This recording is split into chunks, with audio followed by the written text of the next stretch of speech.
crazy. She's poison the tasty. And people say,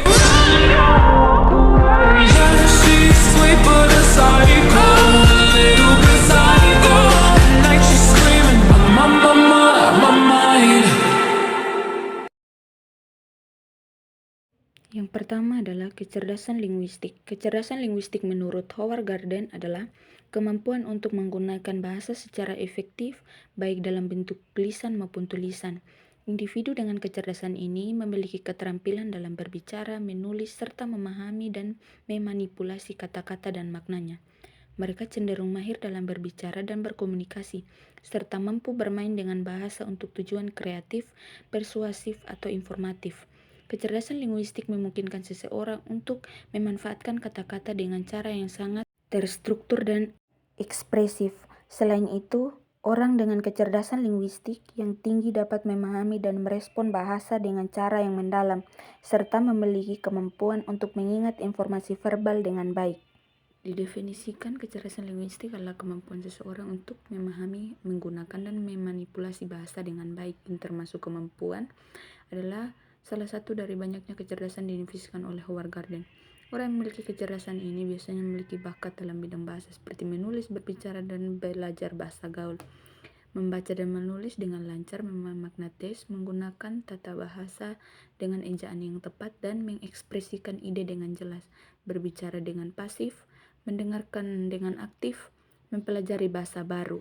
Berikut beberapa contoh kecerdasan linguistik. 1. Penulis, jurnalis, guru, pengacara, dan penerjemah.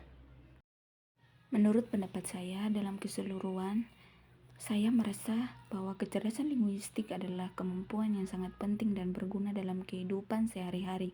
Dengan memiliki kecerdasan linguistik yang baik, saya dapat berkomunikasi dengan efektif, memahami nuansa bahasa, dan menyampaikan ide dan pikiran saya dengan jelas. Kaitannya dengan belajar dan pembelajaran. Ada dua konteks, yaitu guru dan murid. Dalam konteks belajar dan pembelajaran, kecerdasan linguistik menjadi jembatan antara guru dan murid. Kemungkinan transfer pengetahuan dan pemahaman secara efektif, guru dapat memanfaatkan kecerdasan linguistik mereka untuk menciptakan lingkungan belajar dan merangsang, sementara murid dapat menggunakan kecerdasan linguistik mereka untuk memahami dan menguasai materi pembelajaran.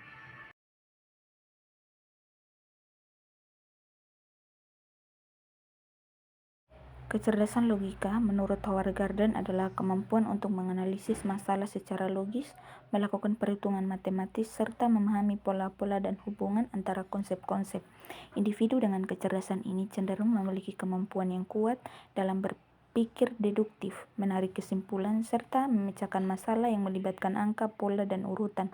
Mereka juga mampu mengembangkan dan menerapkan solusi yang terstruktur secara sistematis, melibatkan beberapa proses berpikir. Yang pertama, analisis, memecahkan masalah menjadi bagian-bagian lebih kecil untuk memahami setiap aspeknya.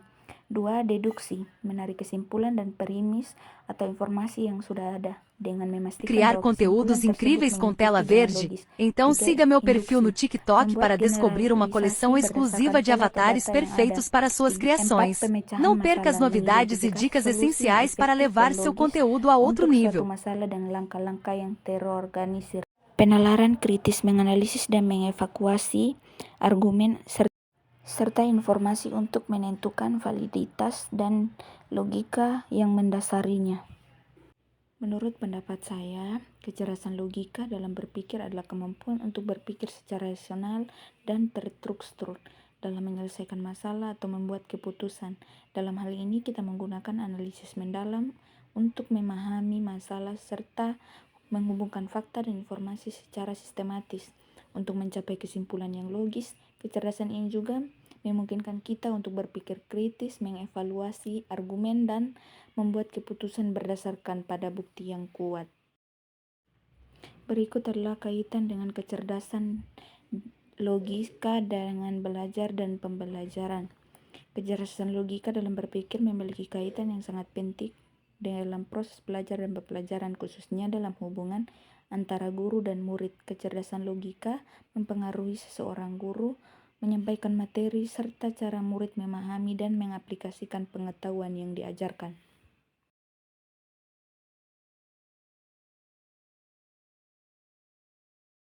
Kecerdasan spasial menurut Howard Gardner, kemampuan untuk mengamati dunia visual dengan cara yang akurat, membayangkan objek dalam pikiran, serta memahami dan memanipulasi bentuk, ruang, dan hubungan spasial di sekitar kita. Individu dengan kecerdasan spasial yang tinggi memiliki kemampuan untuk berpikir dalam gambaran visual dan menginformasikan objek dalam pikiran mereka serta memecahkan masalah yang melibatkan ruang dan bentuk.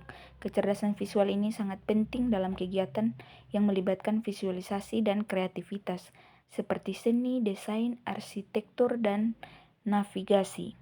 Definisi dan ciri-ciri ini mencakup kemampuan untuk berpikir dalam 3 dimensi, mengenali pola, serta menafsirkan dan mengingat informasi berbasis ruang seperti peta, diagram, atau arah. Ciri-cirinya yang pertama adalah kemampuan visualisasi yang kuat, kedua kemampuan membaca peta dan diagram, kreativitas dalam desain dan seni, 4 kemampuan orientasi ruang yang baik, 5 kecakapan dalam aktivitas berbasis ruang, 6 peka terhadap detail ruang. Dan menurut sudut pandang saya, kemampuan seseorang untuk memahami, menelpasi objek dan ruang dalam bentuk visual mencakup kemampuan dan menggambarkan terlibat dalam pikiran yang mengingat dan mengatur informasi yang berhubungan dengan ruang. Kemungkinan seseorang untuk melihat dan merencanakan apa yang ada di sekitar mereka, bahkan jika itu hanya ada dalam imajinasi mereka. Berikut adalah kaitannya dengan belajar dan pembelajaran. Terdapat dua ini, yaitu guru dan murid. Mengintegrasikan kecerdasan spasial dalam proses mengajar sangat penting karena dapat membantu siswa memahami materi dengan baik, merangsang aktivitas, dan meningkatkan kemampuan berpikir kritis. Guru menyadari pentingnya kecerdasan spasial dapat merancang metode pembelajaran yang lebih beragam dan interaktif, yang dapat memperkaya pengalaman belajar siswa. Kecerdasan musik. Menurut teori, kecerdasan majemuk yang dikemukakan oleh Howard Gardner adalah kemampuan untuk mengenali, menciptakan, mengatur, dan merespon elemen-elemen musik seperti ritme, melodi, harmoni, dan timbre. Orang dengan kecerdasan musik yang tinggi cenderung memiliki bakat yang kuat dalam mendengarkan, memahami alat musik, atau menciptakan komposisi musik. Contoh kecerdasan musik. 1. Mengenali melodi dan ritme. Seseorang yang dapat cepat mengenali melodi hanya dengan mendengarkan sebagian dari musik tersebut.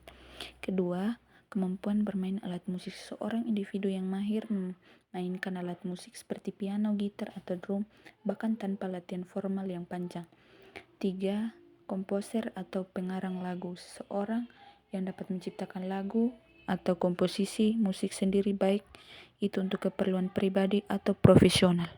Menurut pandangan saya, mengenali dan memanipulasi elemen-elemen musik seperti nada, ritme, dan harmoni, bagi saya kecerdasan musik lebih dari sekedar kemampuan teknis dalam memainkan alat musik, tetapi juga bagaimana kita bisa merespon, menikmati, dan bahkan menciptakan musik dalam kehidupan sehari-hari. Hubungan kecerdasan musik dengan belajar dan pembelajaran. Bagi siswa yang memiliki kecerdasan musik yang tinggi, pembelajaran dapat lebih efektif jika melibatkan unsur musik, misalnya menggunakan lagu untuk mengingat informasi, menciptakan drama untuk mengajarkan konsep matematika, atau bahkan memanfaatkan musik untuk mengingat konsentrasi dan suasana hati saat belajar. Guru yang menyadari pentingnya kecerdasan musik dapat menciptakan pembelajaran yang lebih menarik dan menyenangkan dengan memasukkan elemen musik dalam materi ajar mereka. Kecerdasan kinestetik. Kecerdasan kinestetik atau kecerdasan tubuh kinestetis menurut Howard Gardner adalah kemampuan untuk menggunakan tubuh secara efektif untuk mengekspresikan ide, menciptakan produk, atau mencapai tujuan. Orang dengan kecerdasan ini yang tinggi biasanya mahir dalam kegiatan yang memerlukan koordinator tubuh, keterampilan motorik halus, serta kemampuan untuk mengontrol gerakan tubuh dengan presisi. Contoh kecerdasan kinestetik adalah atlet, penari, seniman, pekerja manual, dan musisi. Definisi menurut saya, kecerdasan kinestetik bukan hanya tentang keterampilan fisik, tetapi juga bagaimana tubuh dan pikiran kita saling bekerja sama untuk mengungkapkan ide dan menyelesaikan tugas. Kecerdasan ini berhubungan dengan bagaimana seorang belajar melalui aktivitas praktis dan gerakan, serta bagaimana mereka dapat mengekspresikan diri mereka dengan cara yang lebih fisik. Dan kaitannya dengan belajar dan pembelajaran, Pembelajaran kinestetik memungkinkan siswa dan untuk belajar dengan melakukan, bukan hanya dengan mendengarkan atau membaca. Dengan cara ini, mereka bisa lebih mudah memahami konsep yang diajarkan karena mereka menghubungkan informasi dengan pengalaman fisik langsung. Secara contoh, dalam Quer criar belajar conteúdos matematika, incríveis com siswa tela bisa menggunakan verde? benda-benda Então siga fisik meu untuk perfil no menggambarkan TikTok para konsep-konsep descobrir uma seperti coleção pecahan exclusiva de atau avatares geometri, perfeitos para atau suas dalam criações. pembelajaran Não sains perca as dengan novidades melakukan e dicas eksperimen essenciais para langsung. levar seu conteúdo a Keenam outro adalah nível. kecerdasan interpersonal. Menurut Howard Gardner, kecerdasan ini adalah salah satu dari 8 kecerdasan yang ada dalam teori kecerdasan jamak atau multiple intelligence. Kecerdasan ini berkaitan dengan kemampuan seseorang untuk memahami dan berinteraksi dengan orang lain, memahami perasaan orang lain, berkomunikasi secara efektif, dan membangun hubungan sosial yang harmonis. Dan kecerdasan ini berhubungan erat dengan empati, kemampuan mendengarkan, dan keterampilan sosial. Menurut pandangan saya, kemampuan alami yang bisa dikembangkan oleh seseorang untuk berhubungan, berinteraksi, dan berkomunikasi dengan orang lain secara efektif. Ini bukan hanya soal berbicara dengan orang lain, tetapi lebih kepada kemampuan untuk memahami perasaan, niat, perspektif mereka, serta meresponnya dengan cara yang sesuai. Kaitannya dengan belajar dan pembelajaran adalah guru dengan kecerdasan interpersonal yang tinggi mampu menciptakan hubungan yang pasif dan saling menghormati dengan murid-muridnya. Ini penting untuk menciptakan lingkungan belajar yang aman dan nyaman di mana murid merasa dihargai dan didukung. Dalam hubungan yang positif, murid lebih cenderung merasa termotivasi dan percaya diri untuk belajar. Yang ketujuh adalah kecerdasan intrapersonal, adalah kemampuan untuk memahami diri sendiri termasuk mengenali perasaan, motivasi, kekuatan, dan kelemahan diri. Kecerdasan ini melibatkan kesadaran diri yang tinggi dan kemampuan mengevaluasi dan mengelola perasaan, serta membuat keputusan berdasarkan pemahaman sendiri. Kecerdasan ini sangat penting dalam kehidupan pribadi dan pengembangan diri karena kemungkinan seseorang dapat mengelola emosi dan bertindak secara bijaksana serta merencanakan masa depan yang sesuai dengan nilai-nilai dan tujuan hidup mereka. Sudut pandang saya adalah kecerdasan ini memungkinkan seseorang menghadapi tantangan hidup dan lebih bijaksana dengan cara yang lebih sadar diri.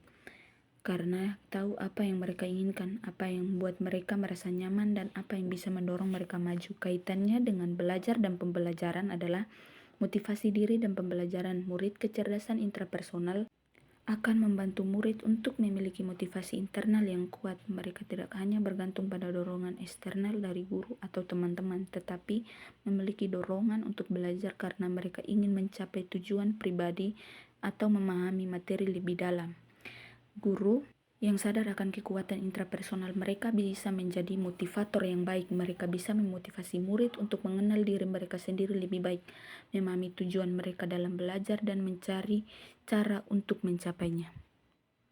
Kecerdasan naturalis, kemampuan untuk mengenali, mengkategorikan, dan memahami dunia alam termasuk tumbuhan, hewan, dan fenomena alam lainnya. Individu dengan kecerdasan naturalis ini tinggi cenderung memiliki perhatian yang tajam terhadap lingkungan sekitar mereka dan memahami hubungan antar berbagai elemen alam. Mungkin juga lebih peduli terhadap pelestarian lingkungan yang bisa merasakan keterhubungan antara manusia dengan alam. Yang contohnya kecerdasan ini memiliki hubungan yang lebih dekat dengan alam, memahami dinamika yang ada di alamnya. Orang dengan kecerdasan ini cenderung peduli terhadap lingkungan, kemampuan melihat, menghargai ketertarikan antara berbagai elemen. Dari sudut pandang saya, kemampuan alami yang dapat dikembangkan untuk memahami dan merasakan kedekatan dengan alam bagi saya yang memiliki kecerdasan naturalis yang tinggi lebih peka terhadap lingkungan sekitar, pola pertumbuhan tanaman atau pergerakan hewan. Mereka melihat yang alami bukan hanya sebagai sesuatu yang dapat ada di sekitar mereka, tetapi berbagai sesuatu yang terhubung dan saling memengaruhi. Kaitannya dengan belajar dan pembelajaran, pengembangan kesadaran lingkungan yang memahami kecerdasan naturalis dapat mengajarkan murid untuk lebih peduli terhadap lingkungan. Mereka bisa memanfaatkan pelajaran untuk mengedukasi murid tentang pentingnya menjaga kelestarian alam, mengurangi sampah, dan memahami isu-isu perubahan iklim. Murid dengan kecerdasan naturalis akan lebih terlibat dalam aktivitas pelestarian lingkungan. Mereka akan lebih sensitif terhadap perubahan alam yang cenderung termotivasi untuk berpartisipasi dalam kegiatan seperti daur ulang, berkebun, atau menjaga kelestarian lingkungan sekitar.